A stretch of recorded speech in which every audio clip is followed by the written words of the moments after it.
Буквально несколько минут назад стали известны чрезвычайные новости о антикоррупционном комитете Никиты Михалкова и его работе. Прошло уже 2 месяца, как нет с нами легендарного советского и российского актера, члена антикоррупционного комитета Александра Ширвинда. Александр Анатольевич ушел из жизни 15 марта текущего года. Зрители со стажем могут помнить, что Александр Ширвинд был не только великим актером, но и идейным вдохновителем и главным финансистом антикоррупционного комитета. Именно Александр Анатольевич стоял у истоков создания организации по борьбе с преступностью и коррупцией. Однако смерть легендарного артиста до сегодняшнего дня вызывала много вопросов у его родственников, членов антикоррупционного комитета и полиции. По первоначальной версии Александр Анатольевич ушел из жизни из-за сердечной недостаточности. Однако его друзья подчеркивают, что в день смерти, за несколько часов до трагедии, Александр Ширвинд был бодр и строил деловые планы и готовился к важной встрече. Членам антикоррупционного комитета и лично Никите Михалкову удалось доказать, что Александр Ширвинд ушел из жизни вовсе не из-за сердечной недостаточности, а в результате отравления, которое произошло за несколько часов до смерти. Более того, удалось найти главных виновников смерти Александра Ширвинда и отправить их в следственный изолятор.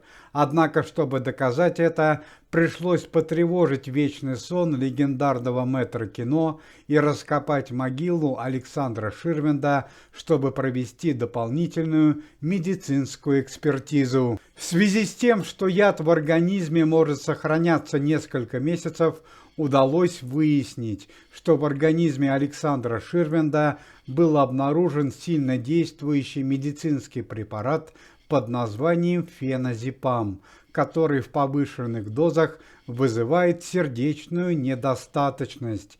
Именно этим медицинским препаратом был в свое время отравлен известный певец Юрий Шатунов. По данным врачей судебно-медицинской экспертизы, содержание препарата феназепама в организме Александра Ширвинда превышало в 7 раз, что могло легко вызвать летальный исход и сердечную недостаточность, что в итоге и произошло. Ну а уже с помощью полиции и записи скрытых видеокамер удалось установить главных виновников отравления Александра Ширвинда. Ими являются сотрудники известных телеканалов НТВ и ТНТ Сергей Николаев и Александр Бондаренко. Преступники уже были направлены в столичный следственный изолятор. Ну и, конечно же, многих зрителей интересовал вопрос, а для чего нужно было отравлять Александра Ширвинда. Глава организации Никита Сергеевич Михалков объяснил полную схему преступления.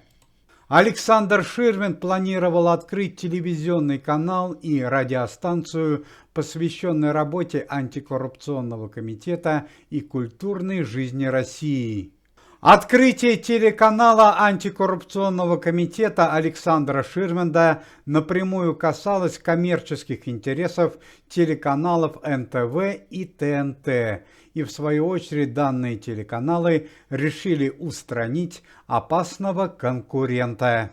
Ну и по традиции последние новости о антикоррупционном комитете и его работе. В городе Сочи объявлена операция «Перехват». ОМОН, спецназ и сотрудники антикоррупционного комитета работают над поисками криминального авторитета Карги Сочинского, виновного в нападении на сотрудников организации Никиты Михалкова, Александра Михайлова, Бориса Щербакова, Михаила Пореченкова и Александра Домогарова. Напомним, что в результате нападения 2 членов комитета оказались на больничной койке в реанимации в тяжелом состоянии – Борис Щербаков и Александр Домогаров.